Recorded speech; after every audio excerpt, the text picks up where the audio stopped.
I say to people that every human being needs three basic things: Mm. food, water, shelter. If you have access to those things, you as a human being can literally thrive, So that itself is the foundation of the whole concept, food, water, shelter. So I was like, okay, in order to also generate, food, because you get a lot of people who say, I want to farm, I want to grow my own Yeah. food. But after they try it like for 2, 3 months, they get, tired and like, hey, this is a lot of They work, don't know farming is hard. Yeah. So literally that now gave birth to the estate concept where I was like, okay, if you have X amount of homes, like you have like, let's say 50 homes, like within the estates, they produce organic waste. It's amazing how much organic waste every human being, produces. Yep. So with organic waste, we send it to a section where we now convert that into energy. So the energy can be electricity, it might be cooking gas, So we now, match that with the solar energy system being generated, and then we have enough energy to now, power the household and also power like certain machineries, within the estate. And that literally creates a microeconomy system. And what we must understand as a species is that the city concept is not working at the moment. Yeah. The, Well, the okay. city concept for humanity is not working. We need what we call intentional communities, like smaller communities. So whatever you're producing, you can now, if you generate so much waste, you can recycle all of that within that community. If you have 200 people within that place, you can effectively take care of them.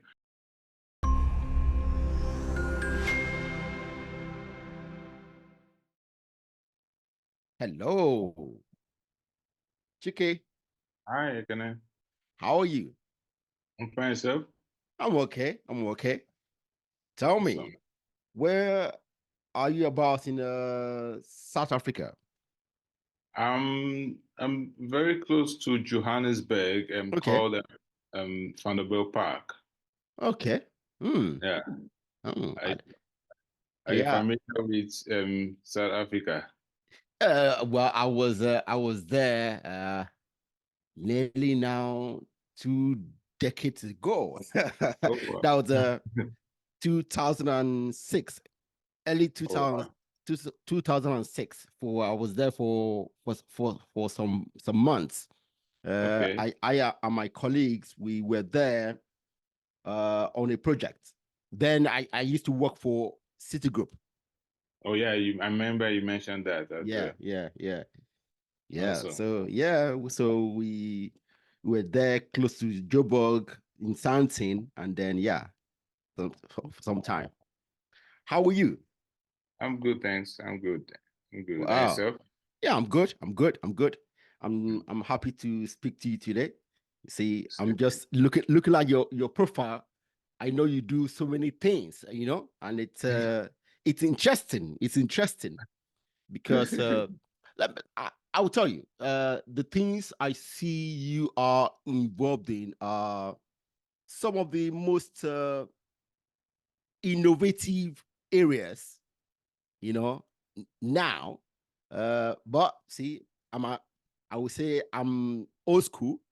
So as I was saying, I'm old school. Uh, I'm a Are little you bit sure? I'm a little bit skeptical about all these new technologies and all that. So see, I'm happy to speak to you. You are there involved in this thing.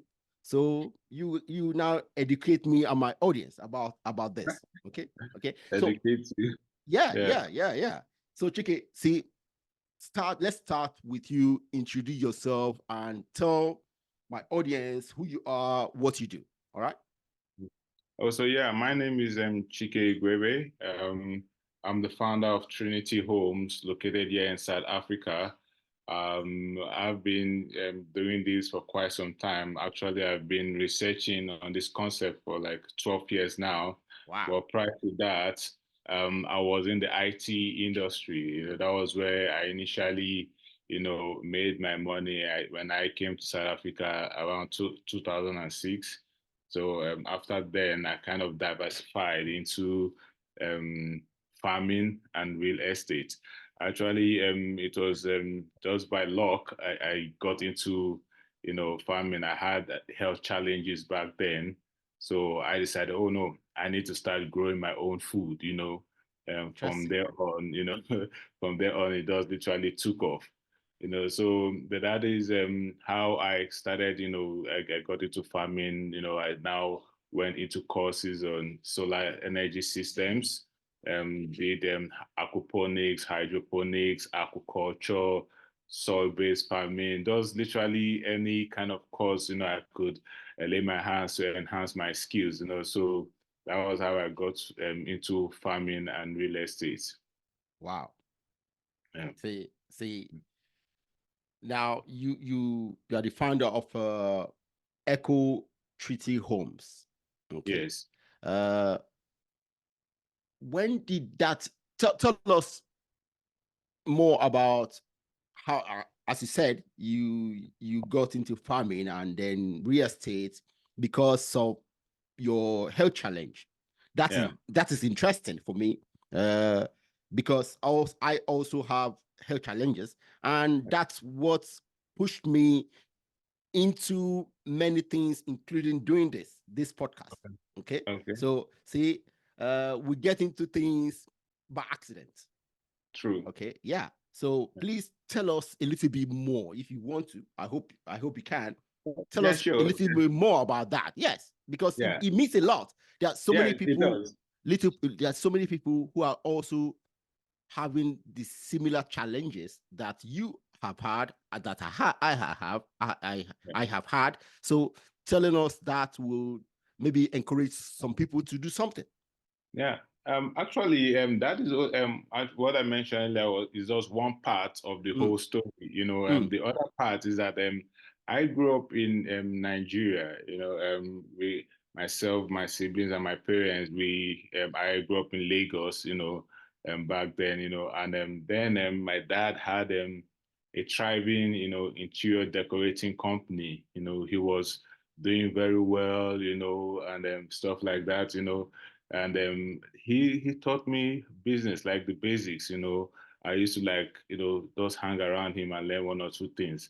But all of a sudden one day, um the money just disappeared. It wow. literally just went bankrupt, and that was a massive challenge for myself, my siblings, and my mom. He was married to two wives as well, so it was a challenge. And in the blink of an eye, we were scattered, around Lagos, Mm, trying to like, get things going, but we just couldn't. And while that was happening, we were like literally trying to do our thing, but that event literally got stuck at the back of my mind. Like I was worried that no matter how much money you have, you will be presented with life challenges that will literally annihilate that money you have. So if you mm. have 10 million in your account, you will have challenges of 20 million, so Wow.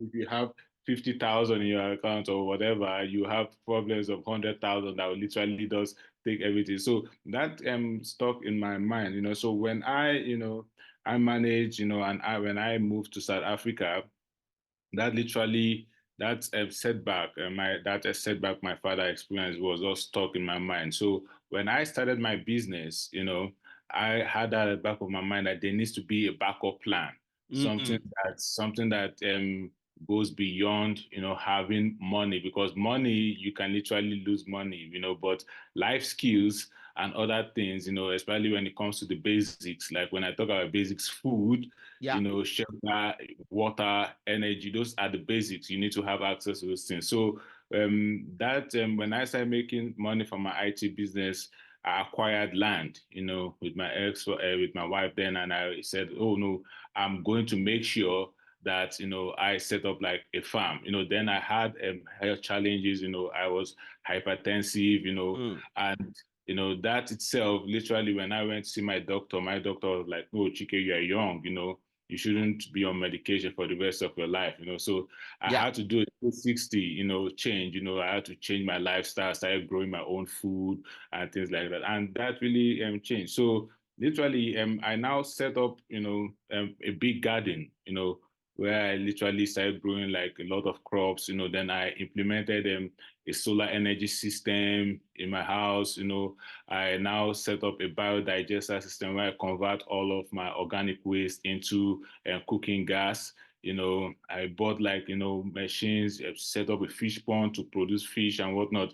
I was just wired like, should anything shortcoming, I experience Wow. shortcoming, I will be able to take care of the basics. And then, 2019, I had that shortcoming, literally in 2019, January, that my thriving IT business was literally annihilated overnight, and there was no revenue. I had to let go employees. There was no revenue coming, but that investment I had, the food I was growing, the solar energy system I had, the biodigester I had that was producing gas, all of that now kicked in full time.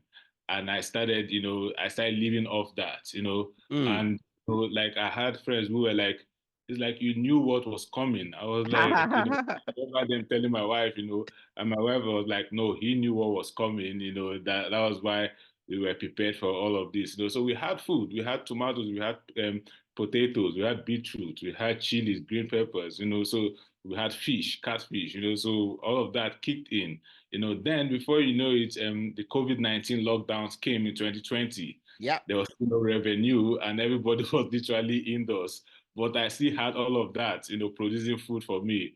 That was when I was like, I might as well convert this into a business, convert this into a fully fledged business. And then I already had land, so that was when the whole idea came. And I was like, I need to share this, with people, like I need to help people, get back on their feet should they experience such challenges, because Mm.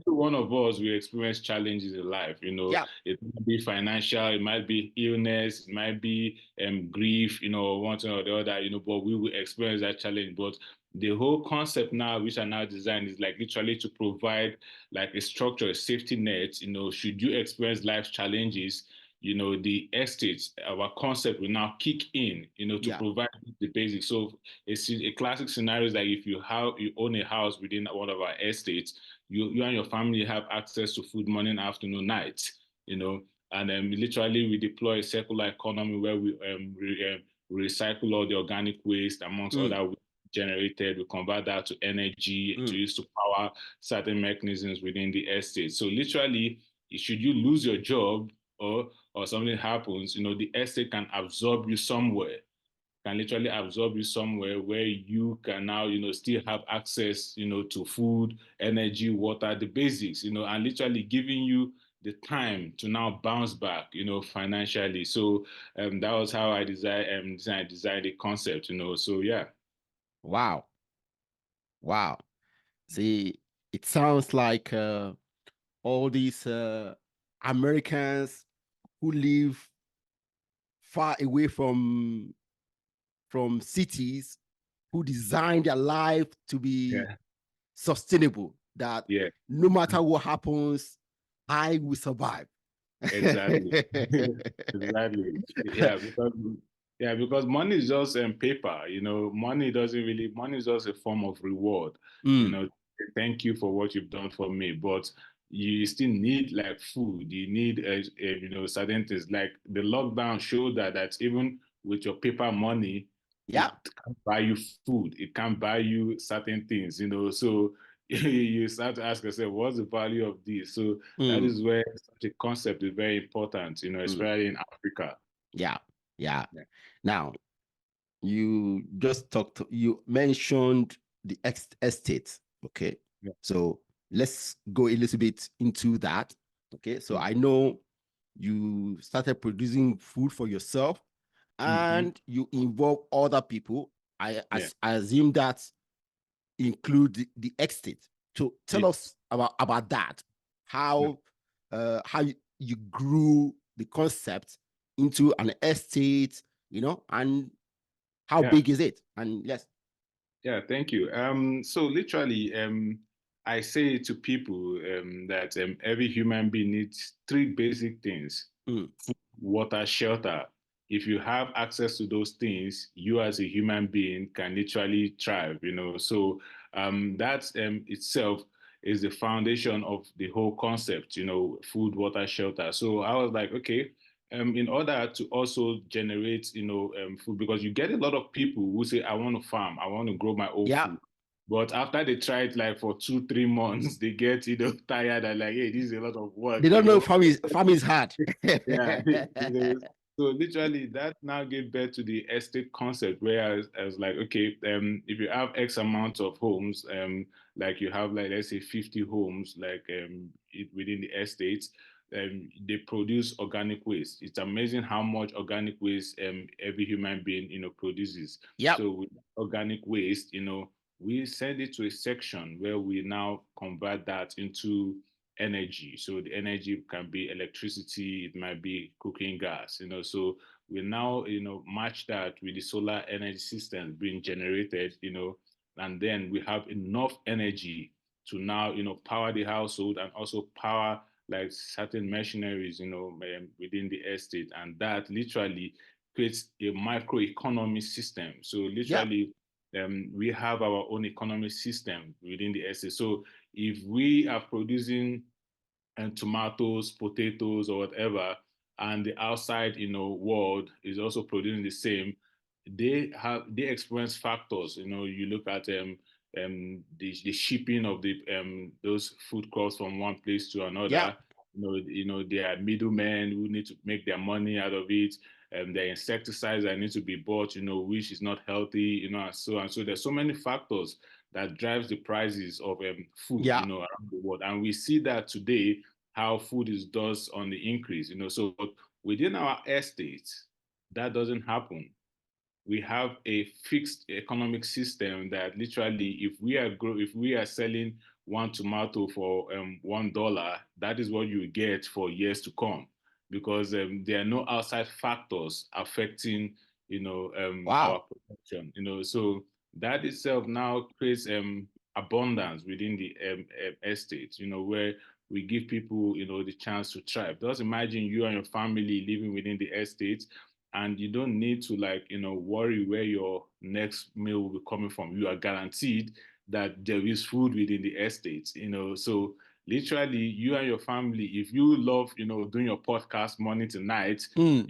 it doesn't make you money, you won't mind, because you have it covered. If your son loves painting, he can do that without any pressure. So we also factor like certain elements within the estate education, where we deploy like a homeschooling mechanism, where we, kids are, raised, based on their, individual gifts. We also factor like leisure into the estate, where, the outside world can also visit certain, places of our estate to access, Wow.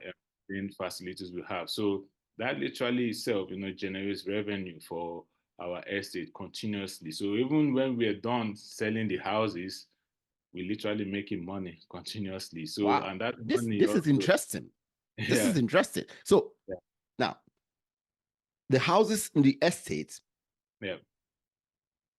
did your company build them, or the houses were already built and then you integrated it into your economy?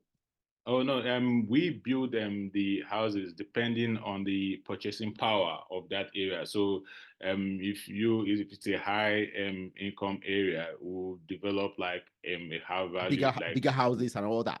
exactly. If it's a low income area, we'll develop it. But the most important thing is the economic element, the circular economy system running is the same, even for the rich or the poor or whatever the case might be. It's the same. It's constant. Okay, So so explain the concept of the circular economy. okay, yeah. So a circular economy is literally a concept that allows us to reuse, to share, to repair, certain, facilities and things we generate within the economy. A classic Mm. example is the waste which I mentioned earlier, where we convert all the organic waste into energy. Yeah. So nothing is lost. Even the water we use, we recycle that water and we use that for certain elements, within the estate. So literally, we don't lose anything. Everything keeps, it's circular in nature, and that itself will now extract revenue from doing that. Even though it's enhancing the lives of people, we also extract revenue, and it's also helping in reducing the carbon emissions we have in the world, because we are not disposing of stuff. We literally reusing, recycling everything we use. So that's the beauty of the concept.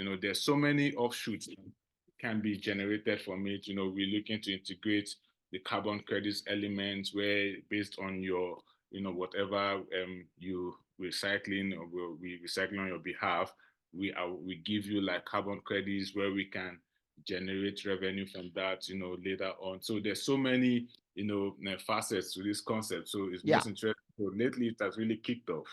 Yeah. Wow. It's very, very interesting. So tell me, Yeah. how much costs is reduced using this concept compared to any other way of life?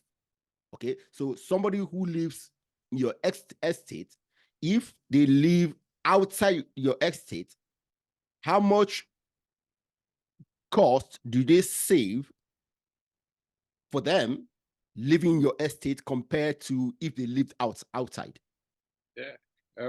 Actually, that is like a wide, Yeah, way of. just give us Um, an example. Yeah. okay. Like for example, now, you when you buy a house, for example, within our estate, we factor in the solar energy systems, we factor in the waste management system, we factor those things in place, and in the long run, where you live in outside estate, you pay for those things, you Yeah. buy your electricity, you pay for waste management, all of that. Management, yes.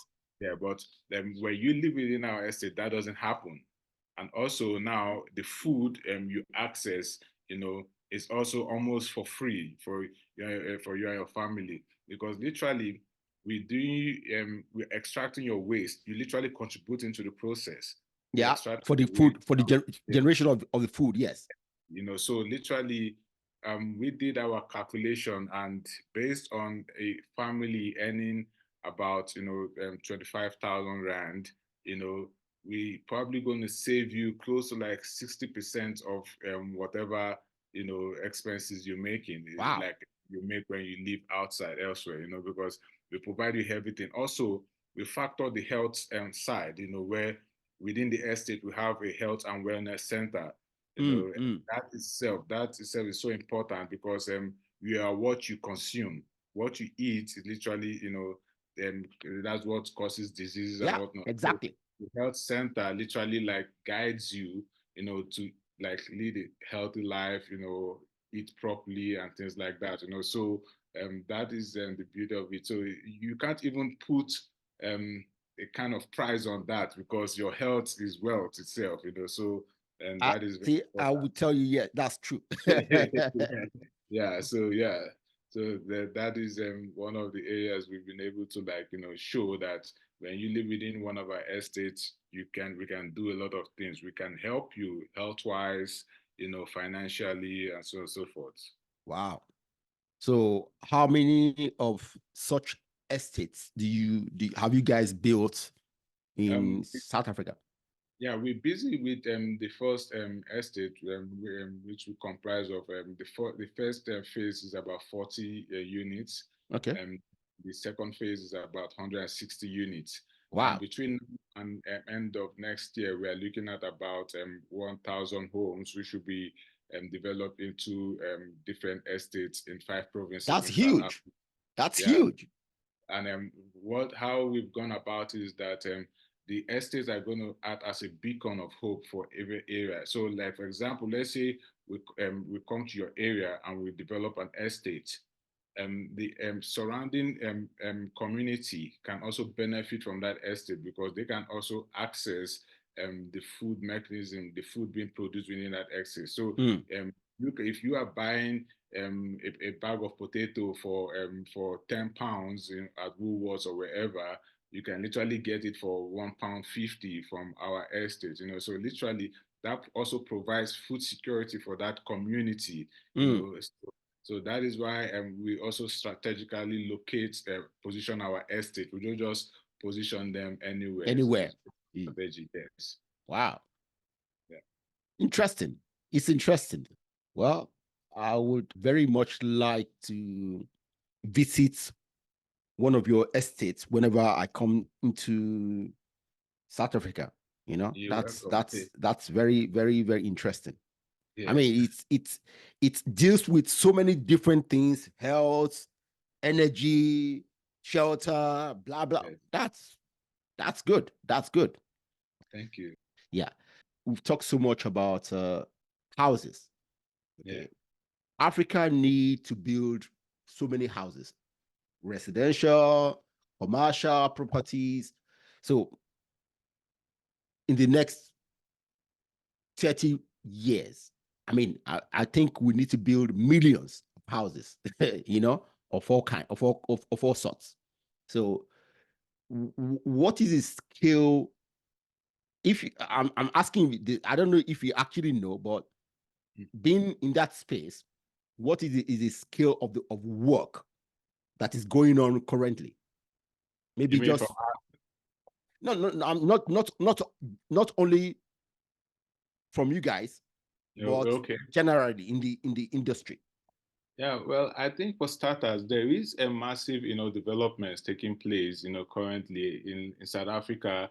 The current, estimate valuation for real estate development is about $2.2 trillion, Wow. And it's really like booming here in South Africa because the governments are giving subsidies, to people to build houses and whatnot, but it's still not enough. And one area where I think is very important we must touch on is we must align our buildings, in line with nature.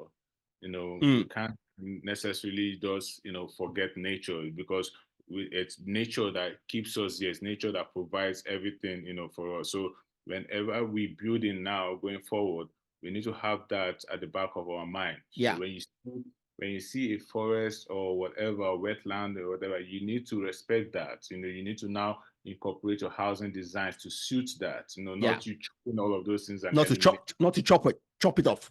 Yeah. Yeah. So the education part is very important. When it comes to development, we need to educate humans. How to go about such developments, align our developments in line with nature. Nature needs to come first. So when you look at today, how the natural disasters that we're experiencing around the world is because people have literally ignored nature. So when nature strikes, nature will literally take everything. So nature wins all the time. So we need to align all of that. So if you are living very close to a coastal area, you need to bear in mind, the conditions around that area. You also need to plan for unseen circumstances. So I think in South Africa, we're starting to see certain developments, take that into account.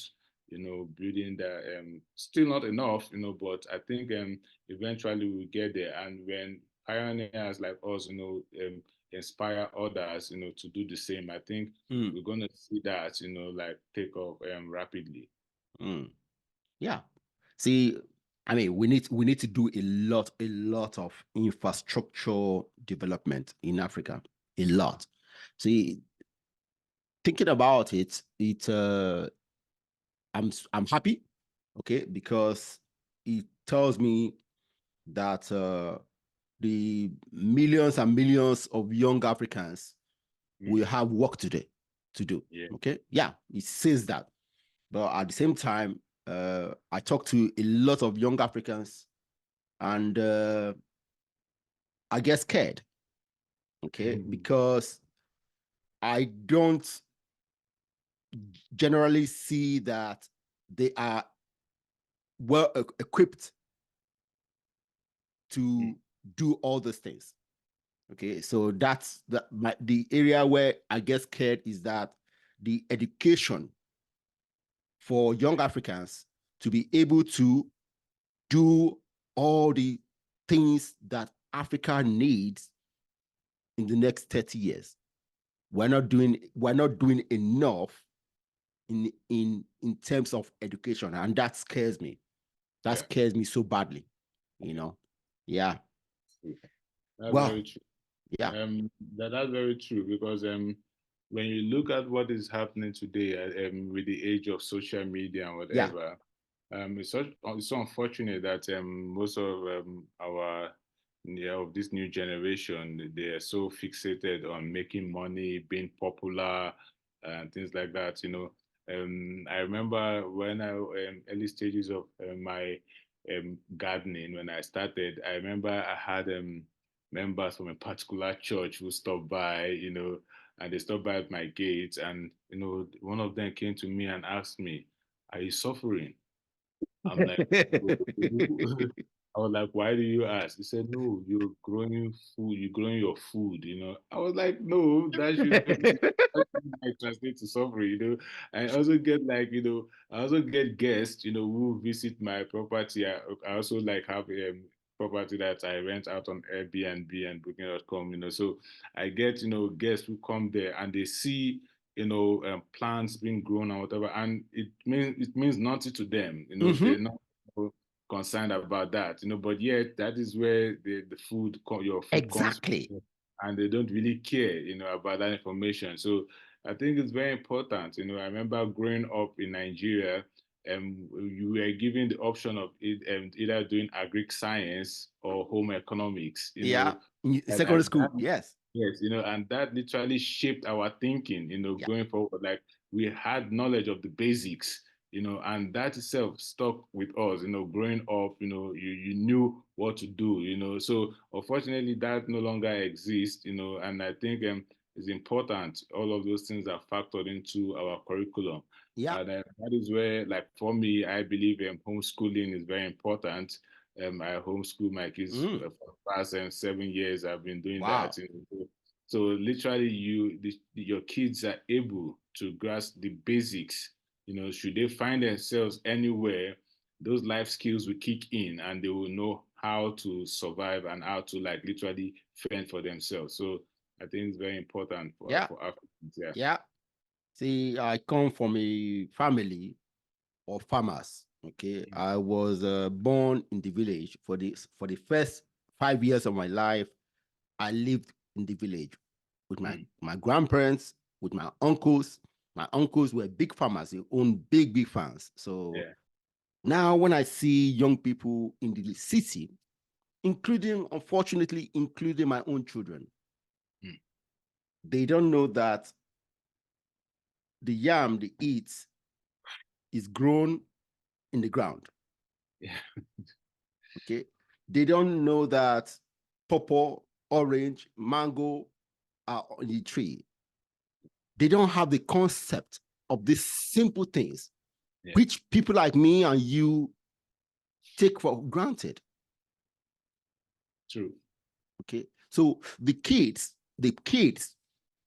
who most likely go to higher education, right? So higher education are the less knowledgeable about the state of nature.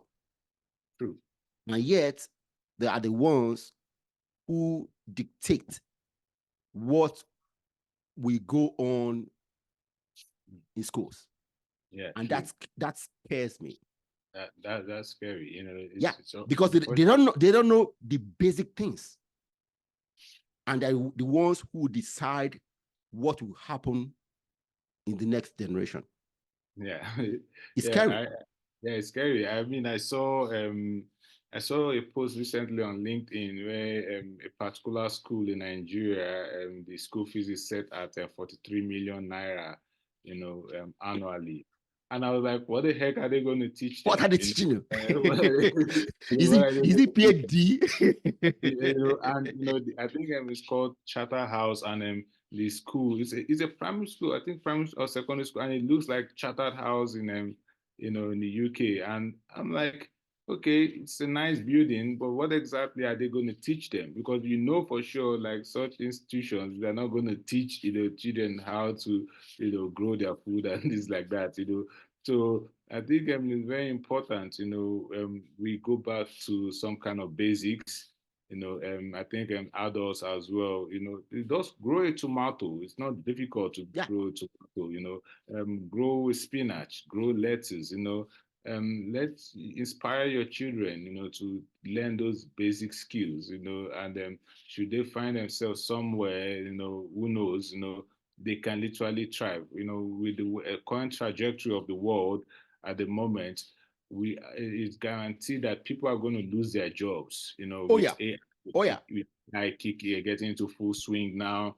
Literally, people are losing their jobs, and there is no backup, for them. They literally, imagine you literally learning how to study a course. You go to university and you come out, there's no job for you. That course is literally obsolete. What do you do as a person? So it's yeah, scary for a coming generation. So, but there is a way. Hence the reason why people like us, you and I, we need to like put that word out there. We need to motivate people, inspire them that there is actually a way. First, you just need to, it makes sense that as a human being, you first need to secure your food, where your food is coming from. mm. You know, that's very, very important. It doesn't make sense, for you to go make so much money and that paper you can't without you accessing, you can't You do eat the it. money. So it's very important to secure where your food is coming from, your shelter and water. With Yeah, those things, you can literally like survive as a human being. Then yeah, other things will be secondary. So that is how we should raise our kids. yeah. It's important. It's very, very, very important. Mm. See, you guys use do bioenergy and all that, solar and bioenergy. Energy is a big part, one of the biggest parts of industrialization. Yeah. Okay, so what is your view on Africa's energy poverty? Okay, and what is the best way you think we need to remedy it? Um, for starters, I think this is where the education comes in. Mm, Africa is abound with so many mineral resources. yes. Even our population is wealth. That's what people don't understand.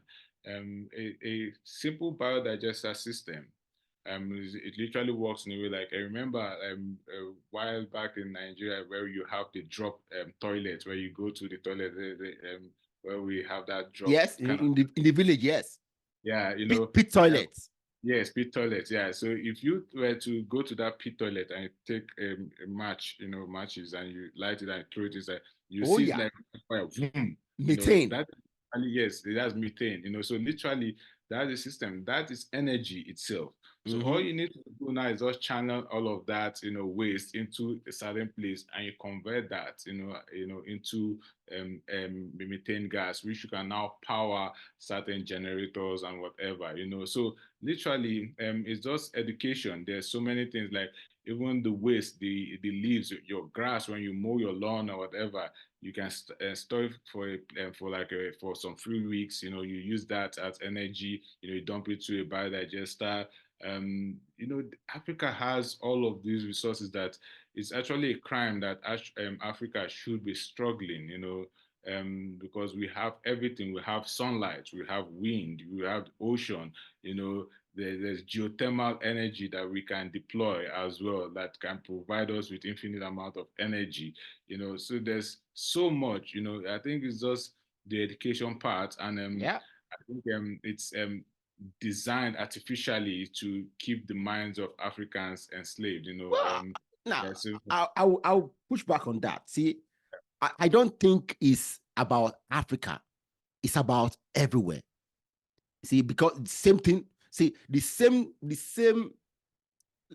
limited, I would say limited education Okay, the limited education we have in Africa is the same thing here. Because, like I told you, my children, they go to school here.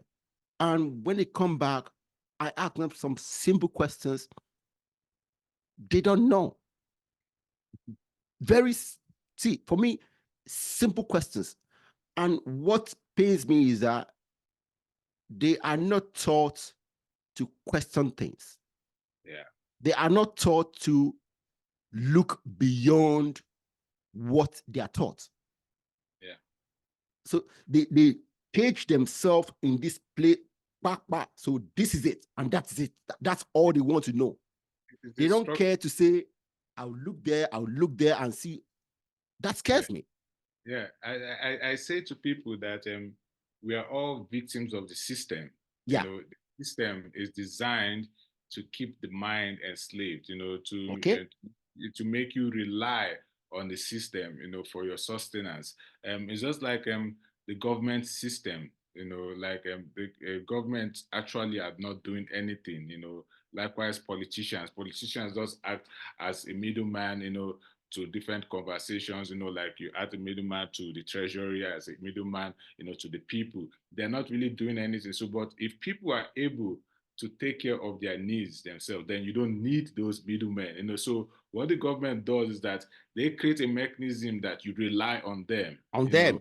Good. and you rely on them. So the curriculums are also the educational curriculums are designed that you continue to rely on them, you know, going forward. That you don't even know how to dispose of your waste. If the waste truck doesn't come, you don't know what to do with What your to do? waste. Yeah. You know, literally, you see refuse everywhere. Those kind of basic things, you know, they make sure you rely on them for all those things, you know. So you don't know, you know, so you don't. So they create, you know, aside the educational curriculum, they create the religion system, all of those things, you know, partitioned in a way to keep your mind enslaved, and that you can't think on your own. Is what they ask you to think, you think about, you know. So your what you can do is quite limited, you know. But by the time you remove yourself from that, you know, I think this is where spirituality comes in plays a Mm. part, when you hit that state of consciousness, you now see things from a different perspective. You now be motivated to take care of your body. You, like, you know, pay attention. What is it that is going into my body?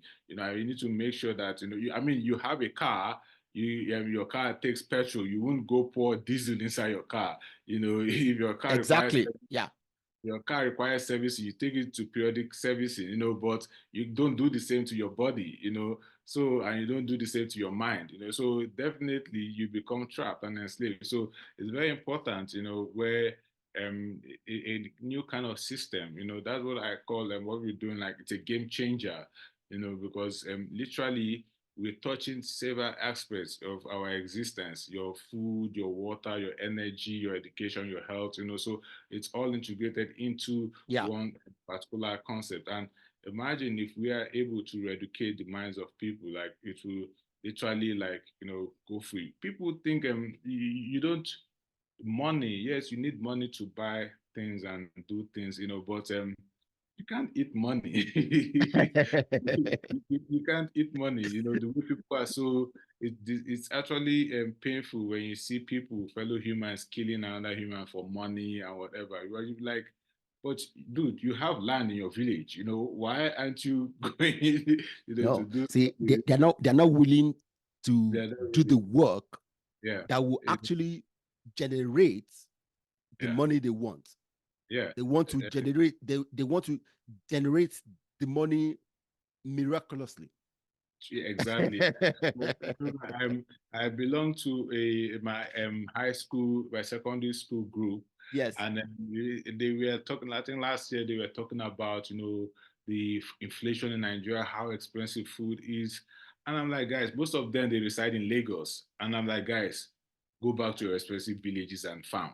You know, we go back to your respective villages and at least take care of the first basic, your food. You know, you need to take care of the, and it will surprise you, like a lot of these guys have like massive amount of land at their villages. You know, like you guys need to go back to your village and, you know, farm. You know, and what we must understand as a species is that the city concept is not working at the moment.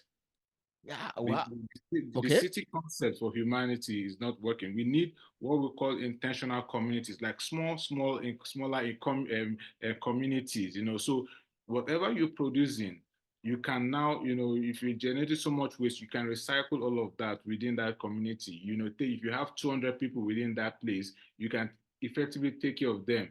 But now, when you look at Lagos, for example, you'd be like, where do you want to start from? That, yeah, yeah, Where do yeah. you want to start from? Because everything is just chaotic. There's infrastructures that are broken down that Lagos was initially designed for, let's say, 7 million people. We have close That to like 20 million now. 30 million people living in Lagos. So how do you cope? Likewise, and this same challenge we experience everywhere, else, where people flock into the city, and before you know it, some people struggle, and before you know it, they disappear, they Yeah, get into drugs, others, yeah. social vices. So that is the problem. The city concept is not really working, and we can't keep trying to like It's make it it's work. it's it, it's interesting you say that. It's Yeah. see, stepping back and looking at it, yes, it seems it's not working. But I would like to see more data, okay? Because why am I saying that? Because I know, even though you say that from your own perspective, from what you see, Yeah. majority of people don't see what you see. Yeah. Okay, It's a state of so consciousness as well. yes, okay, so it's essential that people who have the means right now, I'm talking about intellectual uh view. See, this is what I've said, and this is one of the things that, for me, is holding Africa back. We, our universities, are not doing the work they are supposed to do. This thing you just mentioned, one of the things I've talked about so many times, is about the traffic situation in Lagos, for example. The traffic situation in Nigeria, in Lagos, has been going on for over 20 years. For over 20 years. I was there. I know how many times I suffered it. Sometimes I don't get home.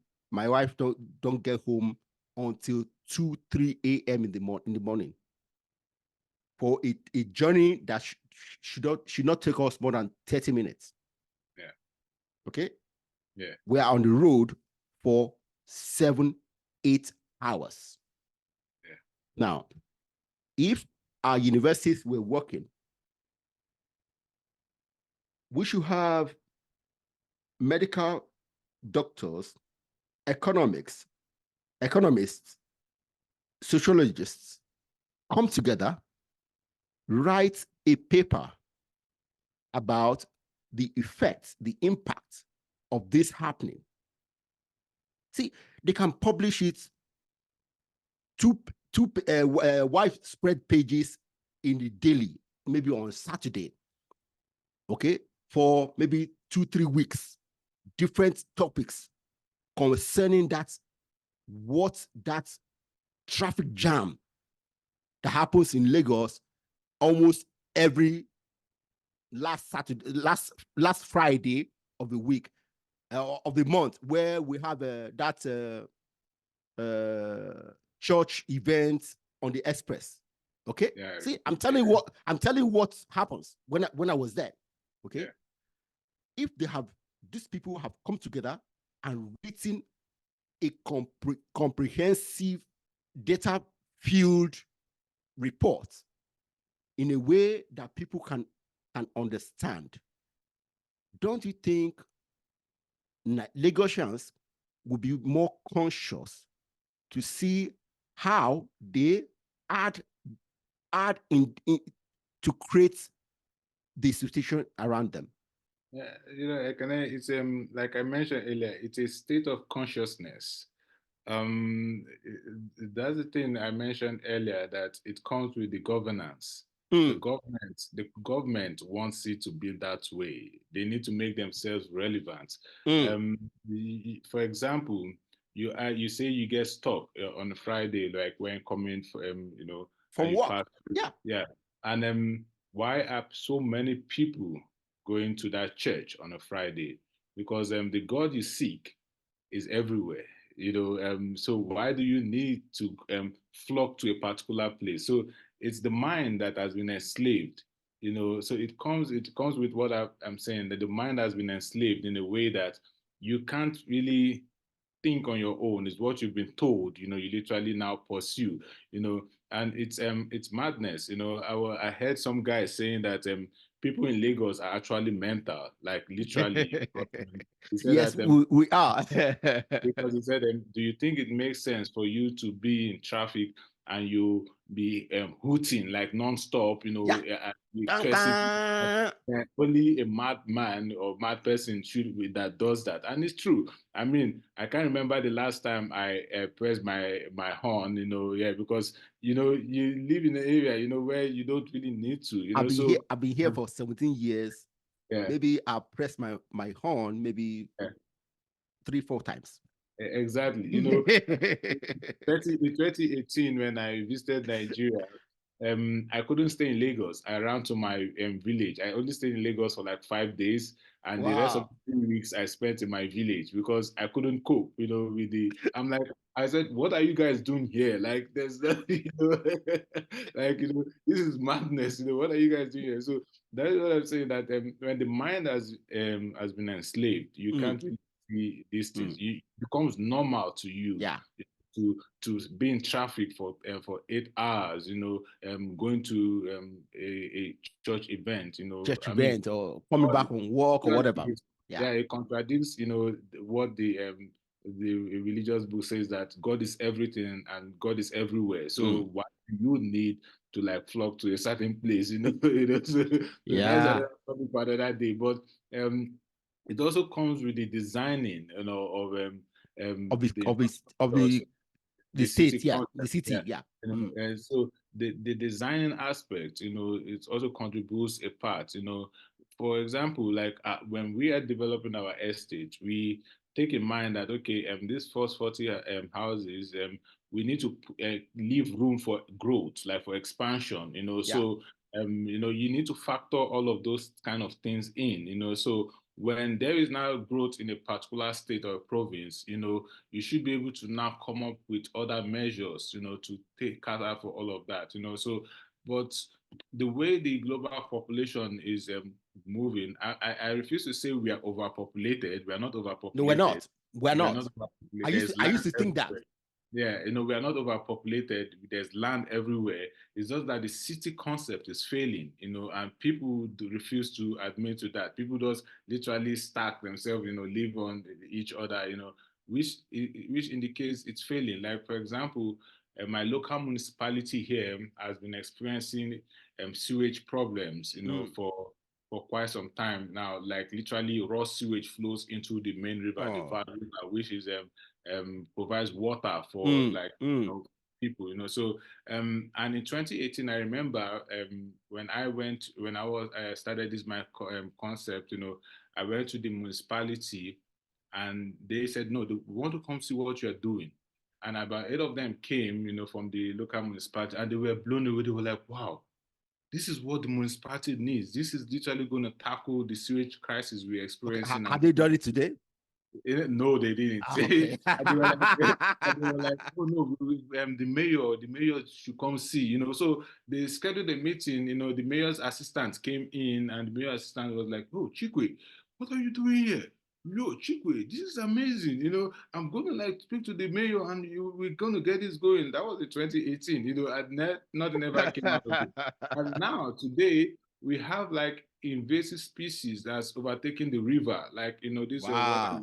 literally growing everywhere, Yeah. and, so this is how we human beings keep damaging nature, because we refuse to learn from our mistakes and come up with alternatives. So the sewage system, for example, in this area was probably designed for 100,000 Yeah, inhabitants. maybe half of the current Yes, population. and now probably you have 1 million people, living in that area, So Yeah, obviously the sewage system won't be able to cope. yeah, Everything is going to break down sewage, water. We keep getting water cuts and whatever. I don't even know what. Only when people tell me, "Oh, we don't have water," I'm like, "Oh, really?" Because I have my own water, my own water system. So I'm like, I don't know that. So people experience all of these challenges, and it shows that the city model is not coping, and there's no amount of you can the government some years back spent, I think, close to 200 million rands. They brought the army to come in to help with the sewage crisis. After a year, the money was finished and they were gone, and we were like, why did you guys have to do that when there are yeah. people, there are So solutions, what was achieved? Nothing. nothing, so that's why I say the government system, they try to make themselves relevant, in order to, like, be in those positions of power, so you mentioned the universities, the universities are controlled by the government.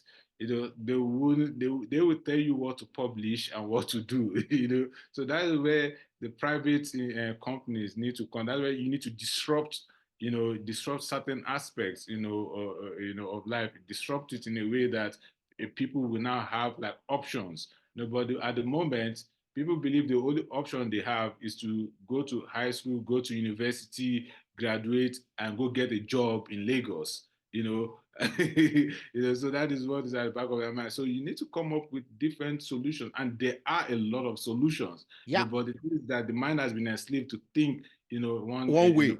you Yeah, know, and also we need to come to grasp with this thing about money. Yes, money is good.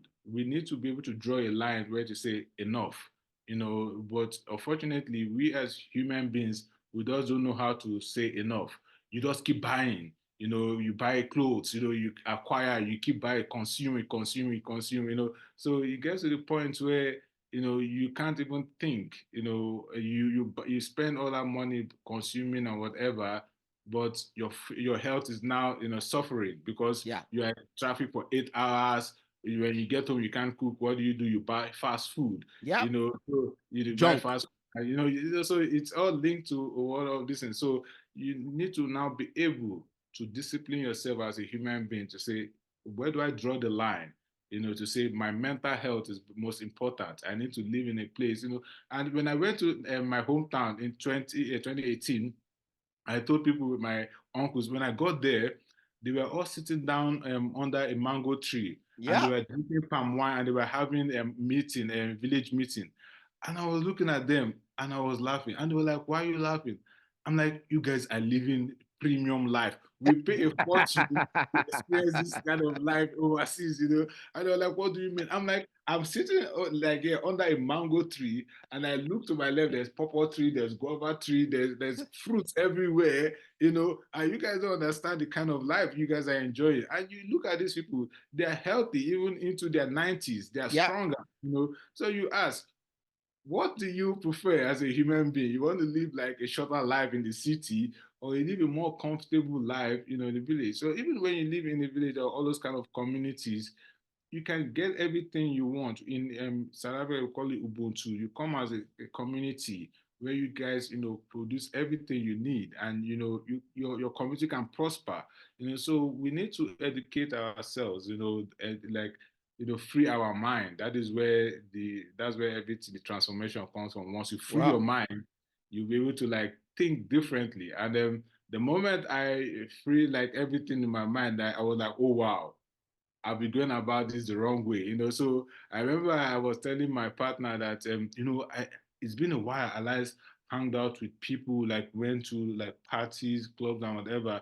And she was like, "You're not missing anything. If you go out there, she said, if you go out there, you will run back to where you are because you're so much of a different person now compared to yourself like years back, Yeah. So when you free the mind, everything will fall into place. Unfortunately, a lot of people are just going around with their baggages in those cities. Yeah. Yeah. Yeah.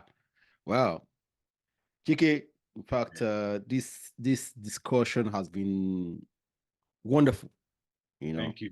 the work what you're doing is interesting, and I see it as a model that many communities in Africa may adopt. I hope they do. I hope they do. Like you said, like I said first, the people like you need to convince more of us that the city model is broken, okay, and show it by data, okay, show it by examples, okay. If you guys can show it, then it will energize the funding of the kind of communities you are proposing. True. So first you need to show the people who are bent on cities that these big cities models are not working. If you can show it, then they can say, okay, then yours will be the next stage. So that'll be good. That'll be good. Definitely. Wow. That's where like when I started it was so important. Like I literally transformed my house into the prototype of the concept. So when I say these things to you, some people can't really grasp what I'm saying. But when you visit my premises and you see everything working, you're like, oh, now I understand what you're talking about. And literally I have about, I grow over 50 different crops, and I'm literally living in an urban area. Like literally I first my house, and I'm living within an urban area, yet I'm growing over 50 different crops. I have a fish pond producing fish, I even, like all of these things. I have chickens laying eggs and whatever. So an urban area, so literally the way See, I would like you to take some pictures and send to me so that I will put it in the video so that people can actually see. Yeah. Not a problem. I'll do that. So you can start small, like I mentioned earlier. Some people might not get the chance to live within one of our estates, but you can come up with your own kind of system. Just provide the basics for your family. Start with the food. Get like a grow bag. You get like grow bags. You stack them. You grow tomatoes, you grow chilies, you grow lettuce. Instead of going to the supermarket where you don't know where they produce those things from, you literally like produce them yourself. Start with the basics, and I'm sure. Okay. That's good. That's good. This is we have talked about the need for education. I am a big advocate of reading. Big advocate of reading. Okay. So I ask my guests to recommend 5 books to my audience. So, Chike, recommend 5 books to my audience. My books are kind of tricky. No, see, the more tricky they are, the more interesting. See, I want my audience to hear about so many different kind of books. Okay. Yeah. Okay. I will start with the book called The Spiritual Awakening Process. Okay. By who? It's by The Spiritual Awakening Process. Yes, and let me just see. Don't worry. Don't worry. I'll find it and I'll put a copy of it. The spiritual awakening process, that is very important when it comes to understanding, what is happening in your life. Because certain people, when you get to a period of your life when you start feeling there's a void within you, you start asking for questions. You start, where do I get answers? The answers are within you. You just need to find a way to like accessing that information. So this book kind of guides you, like what to do, how to go about it, and things like that. So I believe that book is the first of okay, spiritual awakening process. Also, let me see. There's also a book called Ask and It Is Given. Ask and it is given. Okay. Yeah. It's another book that yes, it's spiritual. Yes, I can hear it in the title. Yes. Yes. And it's in my most because with all my books was you deal with the spiritual aspects, of life, everything else falls into place, See, Chike, Chike, Yeah. I agree. Okay. See, I'm not religious, but Yeah. in the last 8 years, I have done some of those things you are talking about. Yeah. So I agree.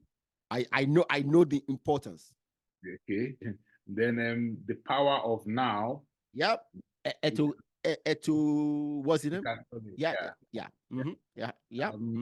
I think that's the third book. Okay. Conversations with God. That's Okay, another. that was it. Neil. God.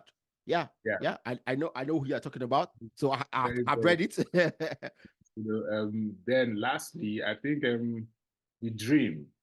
The um Dream. by the Dream by David Icke. I think Okay, that's I know. another. I know. David Icke. Okay. Well, Yeah. I haven't read that, but yeah. Okay. Yeah, I think those five books, I think if you were to read them, you understand, what is happening, because you need to first understand what is happening, then before you can now design, something, to suit your needs and that of Mm, your family. mm. So if you don't understand what is happening, you keep like going in circles, In circle. So Yeah. what Mm, is happening, you be able to come up with solutions to deal with those, yeah. challenges. So that's why I've recommended all these books. I could have mentioned like how to garden or No, whatever. no. See. Yeah. Your recommendations are acceptable. Okay. It doesn't see, like I said, Yeah. reading.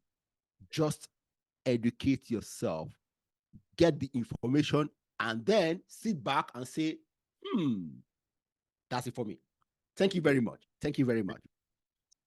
See, I like to advise young Africans, okay, because our continent will not develop until they develop it. Unfortunately, like you just mentioned, politicians are not going to develop Africa. They're not. Okay. And people older than me are too old to develop Africa. Okay. The people who develop Africa are the young people. Okay. So I want you to advise them. What do they need to do to add value? How can they add value to their communities? I think the most important part, first thing I would advise is to educate themselves with history. They need to understand the history of we Africans. Okay. When you go back to the history of how our forefathers once lived, it gives you an understanding of what went wrong, and how you can come up with solutions. So the history aspect, unfortunately, those who colonized us literally erased, all of that from our curriculum, or whatever. So people can't readily access such information, but the information is out there. So I think our fellow Africans should educate themselves, like accessing a lot of African history. Okay. Um, we as a society, as Africans, we flourished in the past. Even at the moment, I still say that Africa is successful, and it's just unfortunate that we are being called underdeveloped or developing country because I say when you define that, there are factors that you need to look at. So for example, you're living in the Western region, and your lifespan is like 60 or whatever, but the person living in Africa in a village is like clocks 90. Now, Mm, who is more developed, who's developed, because mm, the person in the African community is probably doing something right, that person in the city is not doing, So now it's unfortunate that society has developed, designed, defined rather development as what you've acquired, your car, your house, whatever. But that shouldn't be how development should be designed. So I think our youth and whatever they need to go back to history and study how our ancestors once lived, yeah. how they lived peacefully, how they coexisted with one another, how they grew their food, and things like that, how they lived longer, they need to go back. They now integrate certain elements of today's technology into that kind of lifestyle. And then you will see like people blossom, you see people do well. So I think that is the best advice I can give to people. Okay. Okay. That's good. That's good. Now, my last question. What is your vision for Africa in the next 20, 30 years time? Um, I tell my daughter that what I'm doing today is just laying the foundation of what is to come. My vision for Africa is I want them to um, adopt this type of lifestyle that I'm looking to do, without them losing, their own essence. So this kind of lifestyle should be like basic where there is a safety net, to help you. It's not fair for someone who has lost their job and can't seem to pay their mortgage, and that person is evicted by the bank, and the person's property is taken over by the bank. And it's not fair. There Hmm. should be a mechanism that kicks in that immediately you lose your job. There should be a mechanism that helps you to stand on your feet, where you still access like the basics, your food, your shelter, and stuff like that. So unfortunately, that shelter doesn't exist. That safety net doesn't exist. So my vision is for something like that to be normalized, where there's a safety net to help people to get back on their feet. So Okay. when you your job, when you are sick and you can't pay your bills or whatever, there should be something that helps you to get back on your feet. And that itself, when that is in place, it will literally reduce crime, it will reduce homelessness, it will reduce a lot of things, in society that we see today. It's just people who are angry and hungry, that are now, perpetrating a lot of this crime. It's a Hmm. system that is broken that literally leads to all of this. So if you can go to the root cause and tackle those challenges, those issues, and you will see society flourish. So my vision is that a lot of people within the next 20 to 30 years will adopt this way of life, live, peacefully, coexist with one another, tolerate Yeah. one another, access food security. I mean, I don't think, we humans should even be paying for food. That is how that is Wow. it's the way society has been designed, that literally makes you leave home at 7 a.m. and come back at 6 p.m. That you can't grow your food. You can't, so you literally need to now buy the food. So that is where the corporations now play a big role, because they are smiling to the bank. You have delegated that aspect of your existence to them. So just like the air we breathe, I think the food you access, because it's being given to us by nature, should almost come for free. Wow. Yeah. Ooh, on this one, I will push back because So I will tell you, uh, in the past, in the yeah. past, when most of humanity was they were gathering food. Yeah. Okay, that was what we did all day long. That was all we did. From morning, we wake up, we go out looking for food. We come back in the evening every day. Yeah. So think about it. Okay. Yeah. Now, I will agree that we need to find a better way to make sure that all of us at least have something to eat. Yeah. Okay. But we also, all of us, need to contribute to it. You Yeah. see, And yeah, because literally. I would say last thing I would say, when most times when food and shelter are guaranteed, a lot of people do not contribute to it. Yeah. Yeah. And that is That's why that's the question. yes, that is why my concept, like our concept, like deals with this exactly, where Okay. you are literally, when you buy a house, but remember you bought a house. That is Okay. your Yeah. Okay. You you have contributed. You bought the bought house. Okay. Good. now. what we literally do now is now to micromanage every aspect of that house, and now use it to generate food. So Okay. your waste itself, we now micromanage that, convert that to energy, which we now use to produce food or Okay. whatever. Literally, I've come up with a way to circumvent, Okay. Okay. So the way you said it was yeah, one that the okay. So you have already contributed. Okay. yes, Wow. exactly. Chike, So yeah, this conversation has been very, very interesting.